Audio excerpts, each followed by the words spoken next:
Before we get into today's show, let me tell you about the latest deal from Mike Lindell, MyPillow. Once again, the big box stores have canceled their orders simply because they don't agree with Mike Lindell's politics. They don't like it because he supports President Trump. Well, he's going to pass that savings on to you. No more middleman. And boy, does he have some great deals on the Giza Dream sheets and the Percal bed sheets. Listen to this. Giza Dream queen size, normally $139.98. Your wholesale price, $69.99 when you use promo code Joey. King size, only $79.99. The Percal queen size, normally $89.98. Your wholesale price, $29.98 when you use promo code Joey. Just call 1-800-893-4059 or go to mypillow.com. Always use promo code Joey. Free shipping options available. This allotment's not going to last very long. When they're gone, they're gone. mypillow.com. Promo code Joey. Thanks for joining me in the PhD Weight Loss and Nutrition Studios. To lose weight for the last time, visit myphdweightloss.com. Welcome into today's show. Appreciate you spending some of your day with me. Here's what we're going to talk about today, get you up to date. It was a wild day in the financial markets yesterday with stocks surging after the U.S. and China agreed to roll back tariffs for at least a 90-day period. And pharmaceutical companies saw their stock prices rise after President Trump signed an executive order aiming to slash drug prices, too. We have all the details of these two stories in today's show. A federal judge will allow the IRS to share illegal alien data with Department of Homeland Security in the Trump administration's crackdown on illegal immigration. This was a rare win in the courts for the Trump administration. Edan Alexander, a 21-year-old dual U.S. Israeli citizen, was received by a specialized Israeli Defense Forces unit and was taken to an initial reception facility and then reunited with his family yesterday. After 19 months, he was seen holding a sign reading, "Thank you, President Trump," upon his release. And President Trump says he's thinking about joining Ukraine talks in Turkey if he thinks it will help. I told you we'd be back. And ye shall know the truth, and the truth shall make you free. It's Joey Hudson. I wanted to name it the Joey Hudson bill, but, they don't allow you to put names on bills. But I wanted to call it the Joey Hudson bill because I know that one's been near and dear to you for a number of years. That's how it's done. Let your voice be heard. And the truth shall set you free. Here's Joey Hudson. Stock surged yesterday after the U.S. and China agreed to roll back tariffs for a 90-day trial period. The Dow Jones Industrial rose 1,160 points, gaining 2.81%. This exiting what is considered the correction territory. The S&P 500 climbed 3.2%, and the NASDAQ composite rose 4.35%, again exiting bear market territory. The tariffs President Donald Trump announced against China back in April are being cut by 24 percentage points for this temporary period while retaining the remaining ad valorem rate of 10% from that announcement, according to a joint statement between the two negotiators. China agreed to the same stipulations, adding that it will adopt all necessary administrative measures to suspend or remove the non-tariff countermeasures taken against the United States since April the 2nd, according to the announcement. Under the deal, reciprocal tariffs for both countries would be reduced by 115%. The U.S. will temporarily lower its tariffs on Chinese goods from 145% to 30%, and China will reduce its levies on American products from 125% to 10%. This is certainly a move in the right direction. We'll see. We'll see where the permanent tariffs end up. And as promised, President Trump yesterday signed an executive order to encourage domestic prescription drug manufacturing and to cut down on the time it takes to approve U.S. pharmaceutical plants. Under the order, the Food and Drug Administration is directed to eliminate unnecessary requirements, streamline reviews, and work with domestic drug makers to provide early support before facilities come online. This is one of the things that Trump is best at, cutting through the red tape, eliminating the red tape in so many areas. Let these drug manufacturers do what they do, and that's manufacture drugs, so that the prices will come down. The president also instructed the agency to increase inspection fees for foreign manufacturing plants, improve the enforcement of active ingredient source reporting by foreign producers, and consider publicly listing facilities that fail to comply. During a news conference at the White House, the president said things are going to be done a little bit differently now. Why doesn't somebody fight the drug price situation, meaning equalization? There's a term, it's called equalization. Nobody wants to mention that term. And I'm not knocking the drug companies. I'm really more knocking the countries than the drug companies, because they're forced to do things. But the drug lobby is the strongest lobby in this country, they say, the drug lobby. It's between that and lawyers. And they have a lot of power. But starting today, the United States will no longer subsidize the health care of foreign countries, which is what we were doing. We're subsidizing others' health care. Countries where they paid a small fraction of what, for the same drug, that what we pay many, many times more for. And we'll no longer tolerate profiteering and price gouging from Big Pharma. But again, it was really the countries that forced Big Pharma to do things that, frankly, I'm not sure they really felt comfortable doing. But they've gotten away with it, these countries. European Union has been brutal. And the drug companies actually told me stories. It was just brutal how they forced them. Now, you want to know the odd part of this? The pharmaceutical companies seem to oddly like the news, as Pfizer, Merck, Eli Lilly, and Novo Nordisk shares rallied after the president made his announced plan to lower prescription drug prices for American citizens by as much as 90%. Now, you would think the opposite, wouldn't you? You would think that if the president had just signed an executive order to decrease drugs, to mandate basically that drug companies, pharmaceutical companies, would charge Americans the same prices they charge other countries, you'd think that stocks would go down.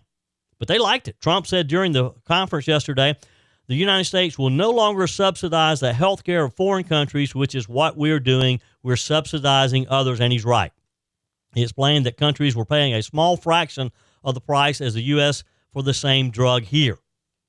Now, there's concern, like other executive orders, that this one could be challenged in the courts. We'll see.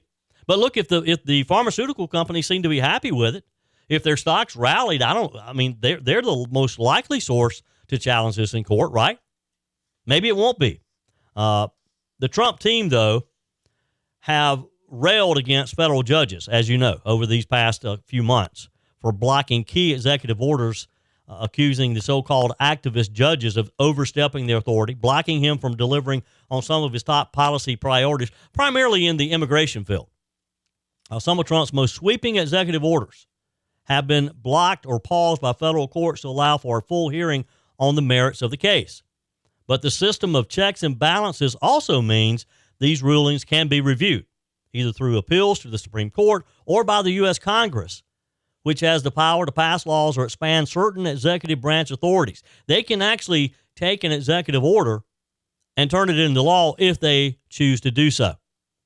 It's all part of an expressly designed system of government that is supposed to afford each branch, including the presidency, plenty of options for review. That's what our system is based on. Checks and balances. The framers made clear that no one in our system of government was meant to be king, the president included, and not just in name only. U.S. District Court Judge Beryl Howell of the District of Columbia said in a ruling earlier this year, and we've heard that a number of times from these judges.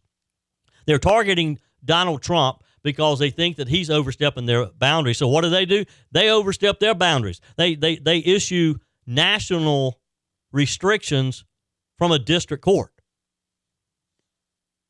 That doesn't mean, though, that Trump doesn't have options and how he could seek to push back against the wave of court actions. You know, I don't know this to be for sure, but I suspect that Donald Trump has been sued and has had injunctions against his orders more than any president in history. Maybe that's something I need to do a little research on. I'm sure that it's out there somewhere. Since taking office, Trump's executive orders have been challenged by hundreds of lawsuits in these federal courts. Plaintiffs have sought to block the dismantling of certain federal agencies, to restore board heads. The inspectors general who have been fired by Trump, they've sought to get their jobs back, and to restrict the access of the Trump administration, particularly Elon Musk's government efficiency agency. They don't like the fact that DOJ has been snooping around in their agencies. But like the groups filing the lawsuits, we have to understand that the Trump administration also has the ability to appeal any lower court decisions that it views as unfavorable or going beyond their scope. And that's what he's done. He has not hesitated to go to this to the appeal court or to the U.S. Supreme Court to get some relief. The problem with that is it slows the process down and it costs money. You and I are paying for that. All these legal fights, our tax dollars are paying for it. These federal judges, they can write out their order on a cheap piece of paper, and it can cost us thousands and thousands, if not hundreds of thousands, and probably millions of dollars overall for our president, the man we elected to do just what he's doing, to try to carry out his promises, his campaign promises. In the interim, the Trump administration can seek an emergency stay to restore the executive order, which, by the way, a little later in the show, he did win one yesterday. So stick around. I've got the details of that. It was a big win too. The Supreme Court has agreed to allow the executive order to go into effect pending the suit, which is good. The Supreme Court has sided with Trump in removing 2 federal board members that it had hired earlier this year, and which a lower court had reversed. Last week, the Supreme Court lifted a lower court order that paused Trump's ban on transgender military members from taking effect, allowing his order and related policies to proceed as planned. So there are some good things happening. Lots of good things. Are you ready for this? I dropped over 30 pounds on the PhD weight loss plan. No Ozempic, no shots, no meds. Look, I refuse to rely on prescriptions for life, and you probably feel the same. Joey Hudson here. Here's what Big Pharma won't tell you. Your body already makes GLP-1. That's the hormone that fights hunger. PhD helps your body produce it naturally, faster, and without side effects. With PhD, there's no muscle loss, no rebound weight gain, and no cravings. Just real, lasting weight loss the natural way. Right now, get a free body scan and personalized metabolic assessment. It takes 5 minutes and shows what's really happening inside your body. You'll walk out knowing how to flip your fat-burning switch. No shots needed. Don't trade your health for a quick fix. You can do this without Big Pharma and without the drugs. Plus 15% off when you fully commit to your program and the PhD Get Results Guarantee. Call now 864-644-1900. Start today. Call 864-644-1900 or visit myphdweightloss.com. A federal judge sided with the Trump administration yesterday in denying an injunction that would prevent the Department of Homeland Security and the Internal Revenue Service from partnering to help remove some of the illegals. I got that story for you just a little later in the show. Hamas released its last living American hostage yesterday after he had spent more than 580 days in captivity inside the Gaza Strip. It was big news. It was a joyful reunion. Edan Alexander, he's 21 years old. He is a dual U.S. Israeli citizen. He was received by a specialized Israel Defense Forces unit and was brought to an initial reception facility where he was scheduled to undergo preliminary medical and psychological evaluation by Israel Defense Forces, their medical corps. Israeli Prime Minister Benjamin Netanyahu, in a statement, said, "This is a very emotional moment. Edan Alexander has returned home. We embrace him and we embrace his family. This was achieved thanks to our military pressure and the diplomatic pressure applied by President Trump. That combination is a winning formula." And yes, it is. President Trump, following Alexander's release, wrote on Truth Social, "Congratulations to his wonderful parents, family, and friends. The brigades have just released the Israeli soldier holding American citizenship, Edan Alexander, following communications with the U.S. administration." This was part of the statement from Hamas, saying, "This comes as part of the mediators' efforts to reach a ceasefire, open the border crossings, and allow the entry of aid and relief for our people in Gaza, in the Gaza Strip." I would say they're feeling the pressure. Wouldn't you? In an update, the IDF said that Alexander, accompanied by members of his family, was making his way onto an Israeli Air Force helicopter to a hospital where he was reunited with other members of his family, and there he will receive medical treatment. It's just amazing. This young man, 580 days. Who knows how he was treated? Yael Alexander is his mom. An image posted by the White House showed Alexander in the aircraft holding a handwritten note reading, "Thank you, President Trump." Following his release, his mom spoke with her son over a phone handed to her by Steve Witkoff, the U.S. Special Envoy to the Middle East. He is proven to be a key player in the Trump administration. His very happy mother said, Eden, you're out. My love, you're safe. That's it. It's over now. I'm here waiting for you. She said, they just released a photo of you. You look unbelievable. Wow, you look beautiful. I love you so much. I love you, and I'm going to see you soon. Wow, that just really warms your heart, doesn't it? And to know that this was done because of the strength that President Donald Trump has shown these terrorists. Secretary of State Marco Rubio said that Trump is fighting to secure the release of every American detained abroad. And he says, we won't stop until this conflict is over and all our hostages are home. As news spread of his release, a crowd that gathered in Alexander's hometown of Tenafly, New Jersey, erupted into applause.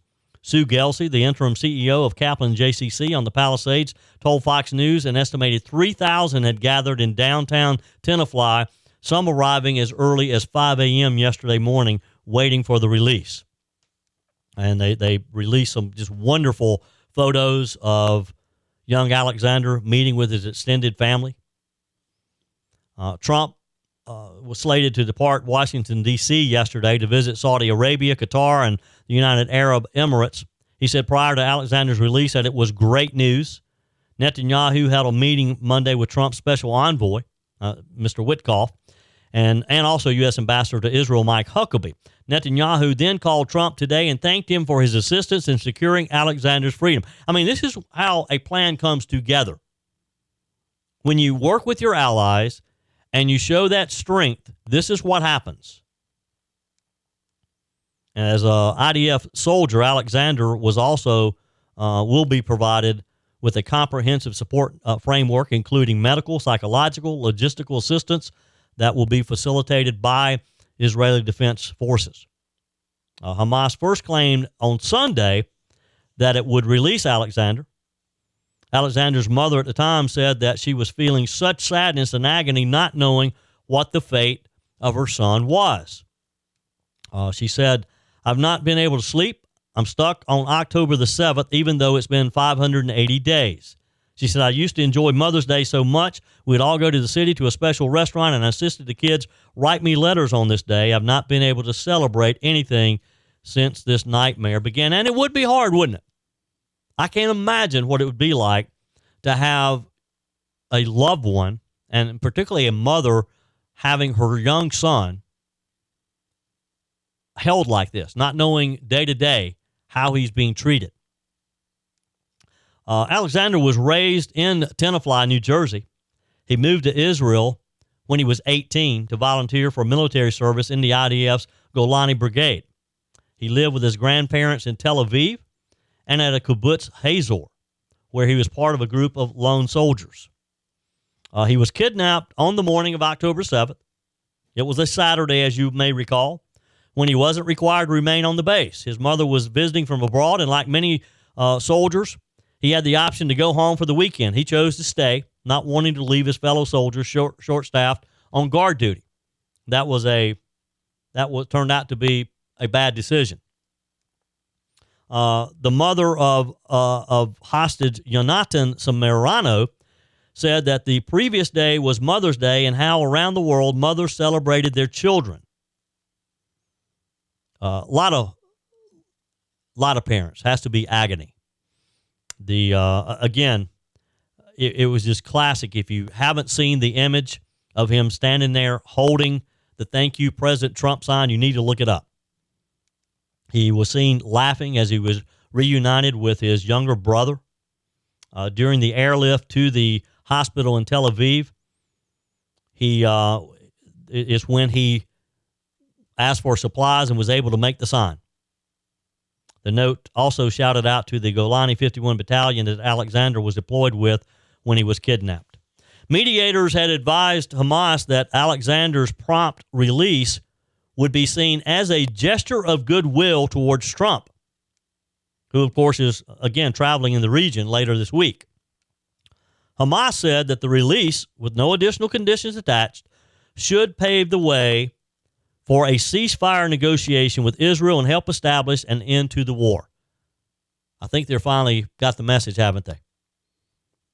I think they have. The Iran-backed terror group has 58 hostages in custody still, about 23 of whom are still believed to be alive. There could be fewer hostages alive. We don't know yet. Israeli Prime Minister Netanyahu admitted last week that 3 more hostages could be dead. Now, that would just be agony, too. If you're a parent, if you're a wife, a husband, although I think all females have been released, haven't they? I think it's all males. But just not knowing if your loved one is even alive, not knowing their condition. They're savages over there. Just savages. Wow. Things got kind of interesting on the world stage yesterday as President Trump dropped a bit of a bombshell, saying that he's thinking about going on to Turkey for possible peace talks between Ukraine and Russia, and taking the art of the deal with him. Now, if it happens, it would be the first direct sit-down between Ukraine and Russia since way back in 2022 when this brutal war kicked off. Tens of thousands dead, millions displaced, Russia still holding on to about 20% of Ukraine's territory, including Crimea. I mean, it's just a mess. And Trump says it's time to start cleaning it up. Here's what he said to reporters before heading to the Middle East as he was boarding Air Force One, I guess. He says, I'm thinking that about actually flying over there. There's a possibility of it, I guess, if I think things can happen. If he thinks things can happen, folks, that's classic Trump. He doesn't waste his time unless there's a shot at making a real deal. So I think that's his way of kind of sending a message to both Zelensky and Putin saying, hey, guys, if you're really serious about a deal this time, let me know and I'll come. Otherwise, don't waste our time. Now, Ukrainian President Zelensky, he's already RSVP'd, saying yes. He said he'd meet with Putin personally in Turkey. He even talked to Erdogan about it. Zelensky seems ready, but here's the kicker. He wants a ceasefire first. May not happen. May not happen like that. Trump, on the other hand, has been pushing for direct talks without waiting around.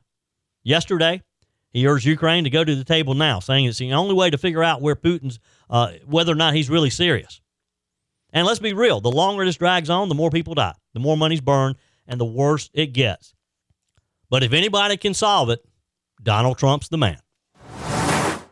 Okay, I've been mentioning throughout the morning that the Trump administration had a win yesterday in a federal court. So here's the story. A federal judge denied an injunction request that would have prevented the Department of Homeland Security and the Internal Revenue Service from partnering to permit U.S. Customs and Immigration Enforcement, ICE, to access taxpayer information to locate illegal immigrants subject to deportation. This is a major, major win. The order by the U.S. District Judge Dabney Friedrich came after a lawsuit by Centro de Trabajadores Unidos, I think that's right, which is an immigrants' right AIDS group, and they had filed suit against Treasury Secretary Scott Bessent, trying to prevent him from releasing this data. Friedrich wrote in his order, at its core, this case presents a narrow legal issue. Does the Memorandum of Understanding between the IRS and DHS violate the Internal Revenue Code? It does not. It's pretty clear. No room for interpretation. An earlier Memorandum of Understanding between DHS and the IRS outlines a process that will ensure that sensitive taxpayer data information is protected while allowing law enforcement to pursue criminal violations. A senior Treasury Department official said at the time of the deal that was reached back in April that this is how they can work together for the good of everybody. The Treasury Department is committed to protecting the privacy of law-abiding taxpayers, but a criminal exception obligates the agency to assist law enforcement, an official told Fox News. The ideal would allow ICE to submit the names and addresses of illegal immigrants to the IRS, who could then cross-check their immigrants' tax records and provide the immigration agency with current address information. Now, of course, you're always going to run the chance that maybe they have moved on and the address is not current. And look, as word gets out that the IRS is working with DHS and with ICE, they may just stop filing. Who knows? But for the time being, this could be really helpful in locating some of these people. The court agrees that requesting and receiving information for civil enforcement purposes would constitute a cognizable injury, but none of the organizations have established that such an injury is imminent, the order states. As the plaintiffs acknowledge, the memorandum only allows sharing information for criminal investigations. As the memorandum provides, its purpose is to establish procedures enabling requests for addresses of persons subject to criminal investigation. The agreement, of course, comes as President Trump has continued to ramp up the deportation efforts that he promised in last year's campaign. Now, in other immigration news, Immigration and Customs Enforcement and removal officers in Houston arrested 422 suspected illegal immigrants during a week-long operation.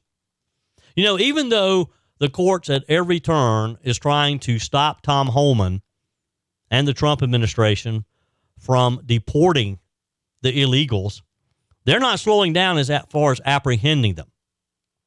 They're still carrying out these enforcement actions to round up people, the worst of the worst, and to have them ready as soon as the courts allow deportations. There's going to be a boatload of people ready to go. We're told that during the operation, ICE officers targeted some of the most dangerous criminals, including an illegal migrant wanted in Colombia on murder. And these are the types of people that the Democrats are trying to protect. You got a murderer from Colombia, and Democrats would argue that the Trump administration should not be trying to find him and round him up and deport him. Fox News exclusively embedded with officers for 10 hours as ICE agents arrested an illegal alien they say is wanted for murder in Colombia at his apartment complex after being tipped off. ICE Houston Director Brett Bradford. And, you know, something needs to be said about this, that the Houston authorities cooperated with this. He said that he has a homicide conviction in Colombia and was sentenced to 21 years there. So he's been found guilty, convicted of murder, sentenced, and he fled. He came here, and we've been protecting him. According to the ICE director, he entered the United States illegally in February of 2024, was given a court date for an immigration hearing, and released. Now, think about that. We had a murderer from Colombia presented themselves to the Biden administration. He was given a court date and released, like he was going to return for that court date. Of course, he didn't show up. So in March of this year, he was ordered removed by an immigration judge here in the United States. They've been looking for him ever since. ICE Director Bradford said, the biggest thing for me is public safety. And that's it. We don't need these people. We don't need murderers, convicted murderers, running on our streets. Here's a breakdown of the 422 arrests. 262 have criminal convictions from their country or from the U.S. 34 have pending convictions. 126 have other immigration violations, and 229 had final orders of removal. So 229 had already been told, you got to get out of here. And they're hiding out. Another illegal alien removed during the operation was a 72-year-old migrant from Mexico who was ordered removed from the U.S. in 2018 and has been convicted of homicide, robbery, shoplifting, and assault. Wow. And again, I'm sure the Democrats would try to protect him. The Democrats are saying that we shouldn't deport them. During the operation, a 40-year-old twice deported criminal alien from Mexico was seen trying to flee in his vehicle, and then he got out and ran on foot before he was eventually captured. According to ICE, Hector Castillo Garcia was convicted of several charges while in the U.S. illegally, including arson, aggravated assault with a deadly weapon, and driving while intoxicated. He could have been out there driving drunk and could have killed one of your loved ones. The Houston ICE field office has an operations center with an analyst dedicated to developing these targets. They're going through their records, and this is why this IRS case is so important, because that's just another tool.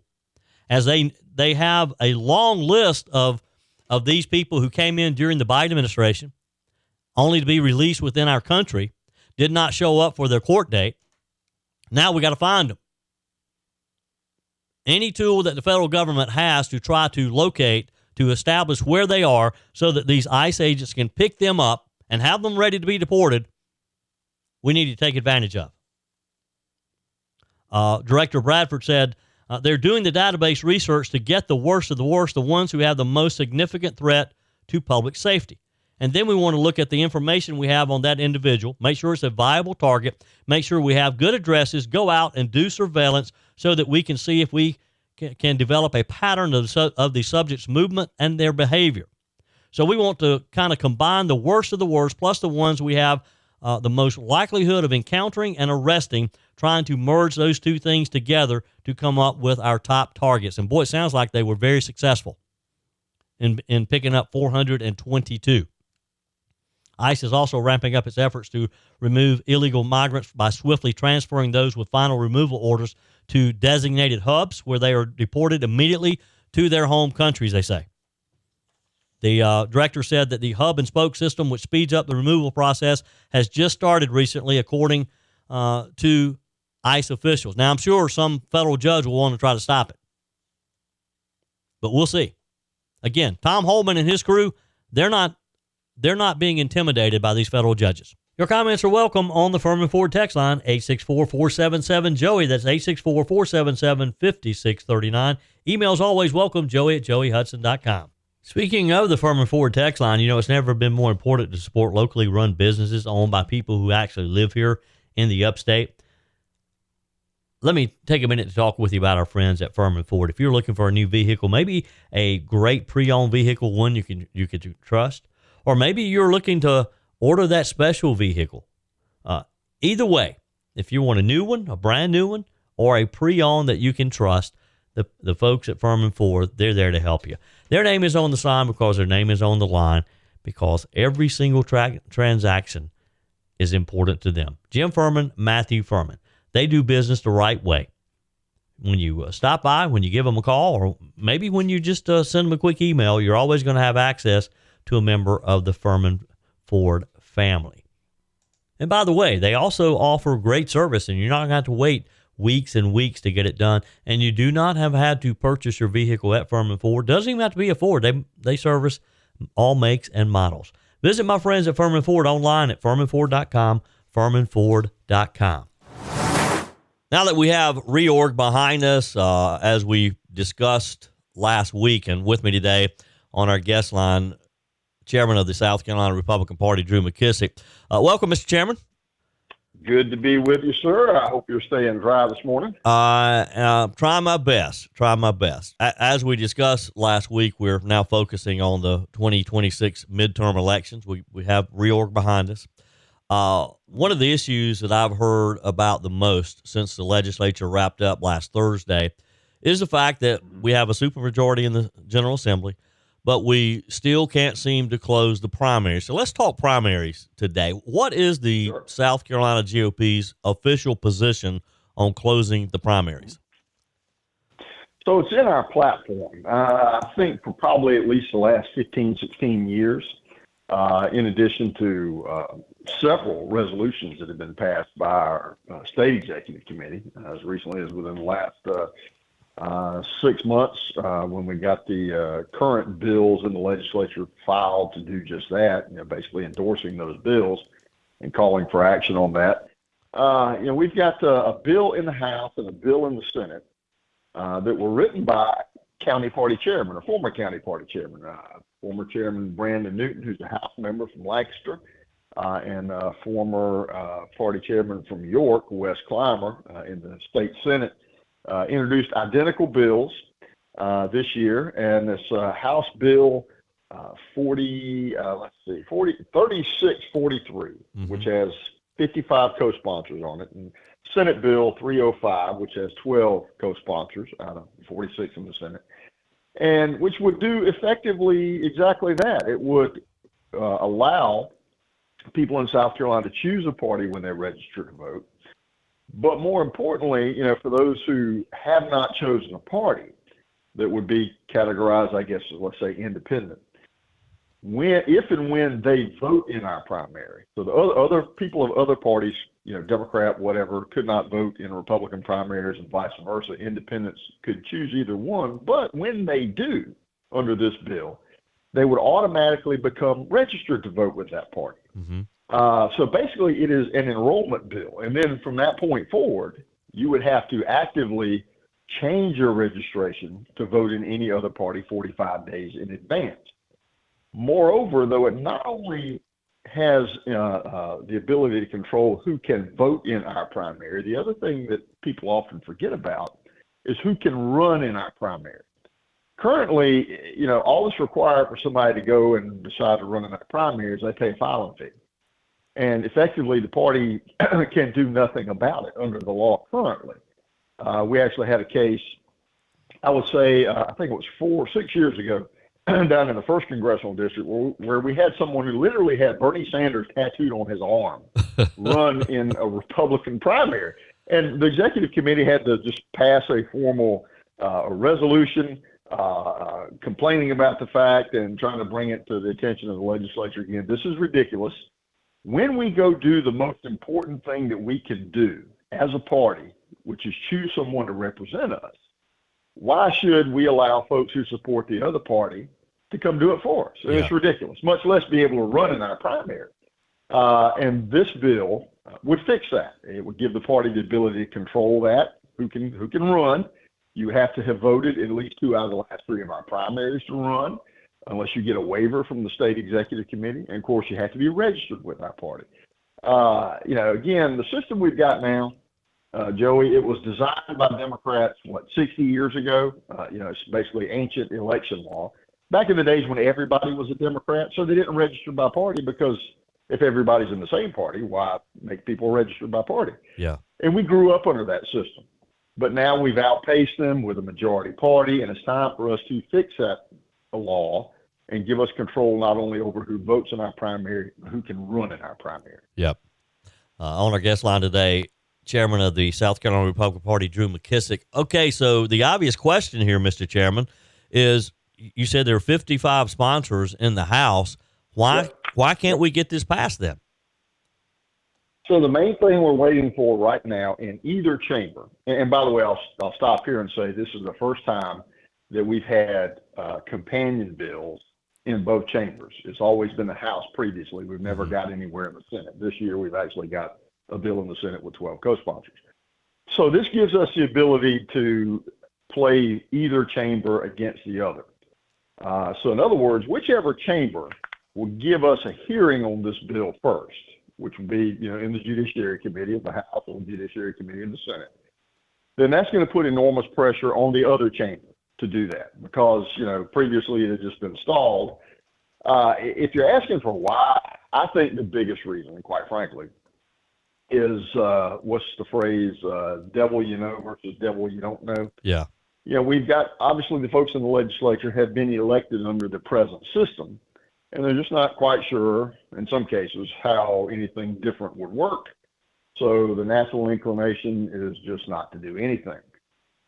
So we have to create more, of a intensity here, the need to actually get something done. But the first thing to do is to actually get a hearing. If you haven't done it yet, first thing I would say, please reach out and contact those in the House and the Senate who have sponsored the bill and thank them for it. Yeah. Please let them know we appreciate it, and you want them to push to get a hearing. If your members are not on the bill, ask them to get on the bill. Again, that's House Bill 3643, Senate Bill 305.